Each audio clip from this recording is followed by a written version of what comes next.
Hello guys, this is 5th generation hobby shop and welcome to another vlog. Welcome to another unboxing and testing. Shoutout po natin Sir Alvin.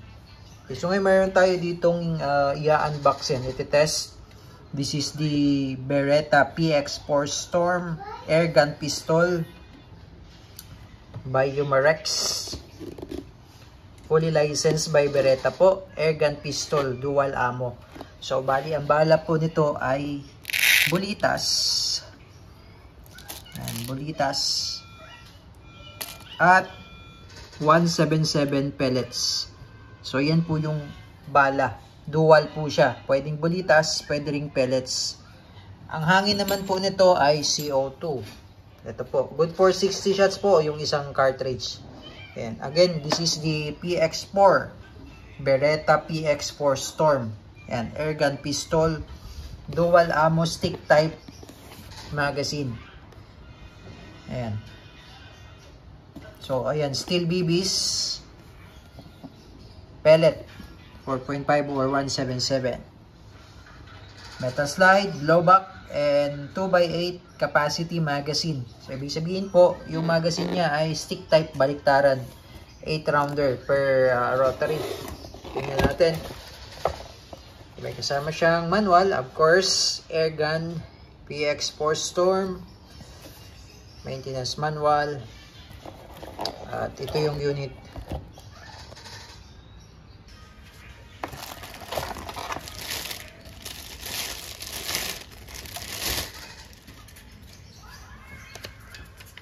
Ayan po.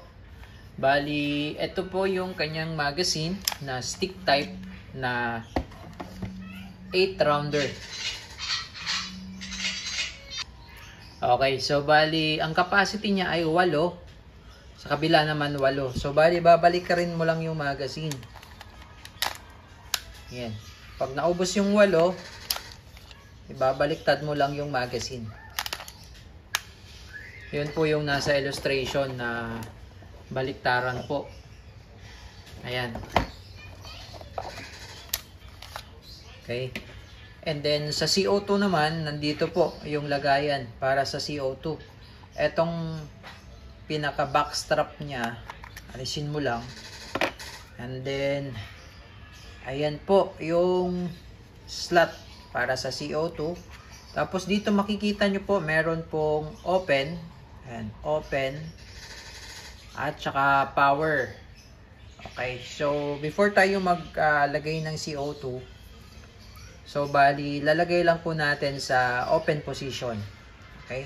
So, yung arrow po ay bali clockwise. So, ilagay lang po natin sa open position. Ayan.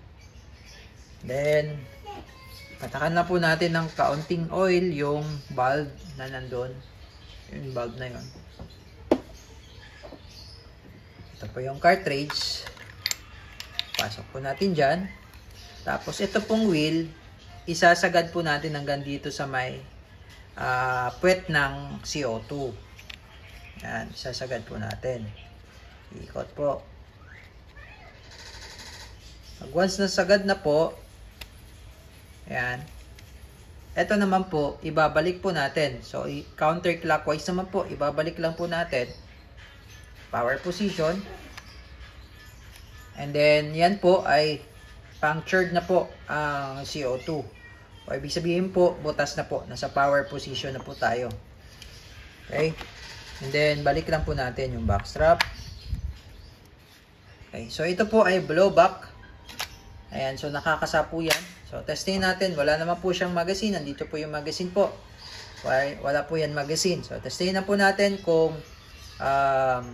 nabutas na po yung kanyang CO2. So, sa ngayon po pala naka-safe siya. Lagyan lang natin sa fire mode. Ayun. So, butas na po. So, andito po yung kanyang safety. Sa totoong PX4 Beretta, nandito po ang safety. Pero ito po, sa ngayon, ito po ay display, ano lang siya. Kumbaga, ano lang yan. Hindi siya gumagana. Hindi working to.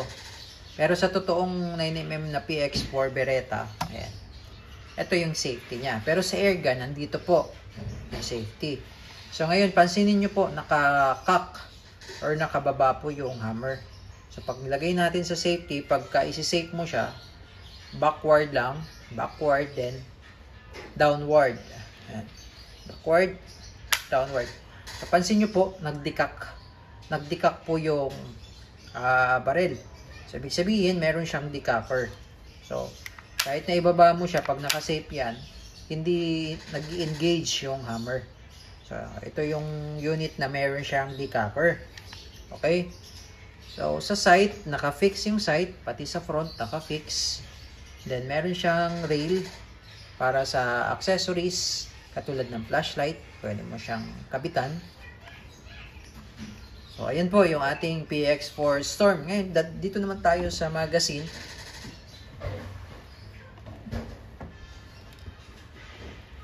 Yan. So, pagka maglo-load po ng bala, ito po yung harapan, ito yung bala, pellet na 177. Papasok mo lang siya dyan. Tapos, iikot mo lang siya. Regardless po, kung iikot mo siya ng counterclockwise or clockwise, walang problema. Ang capacity nitong rotary na to, 8 po. So, all in all, 16 rounds.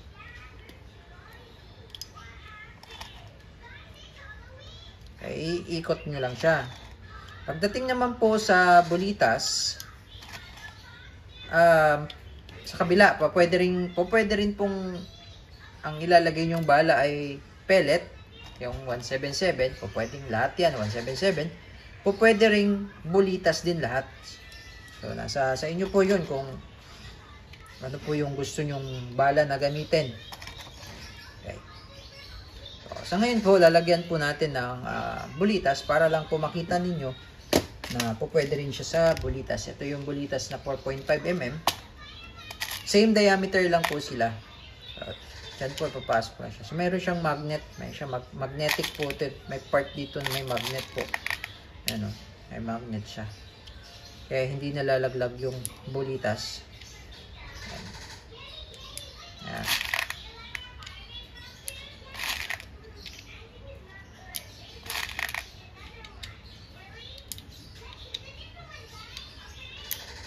Pagdating naman po sa pellet, make sure lang na, sa bulitas walang problema eh. Make sure lang na talagang wala pong nakausli. Kasi umiikot po ito. Pagka may nakausli dyan, kumakalang yan, hindi mo makakalabit. So make sure lang na wala talagang nakausli. Pagdating sa pellet, dito walang problema sa bulitas kasi round naman siya. Okay, so ito po yung kanya magazine na stick type. Okay, so pasok lang. And then, ready to fire po tayo. Testing. Again, this is the Beretta. Fully licensed by Beretta. Meron siya mga markings dyan. Beretta PX4 Storm. Yan, caliber 177. Dual ammo.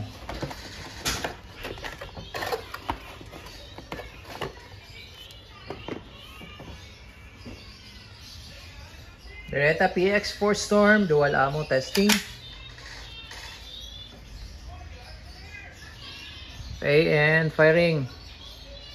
So, nakalagay pala sa safe. Okay, and firing.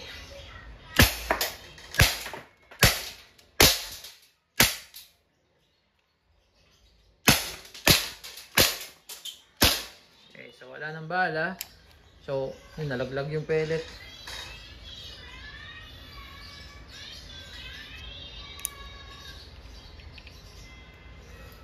Yan. So, babalik ta rin lang natin yung stick type magazine.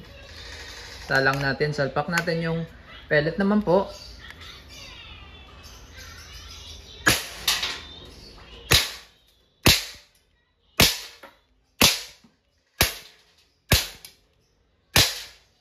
Okay. So, 8 rounds na po yun. 8 shots. So, bali hindi po siya mag-open slide dahil nga po yung magazine niya ay rotary. Okay, again, this is the PX4 Storm Dual Ammo Airgun Pistol.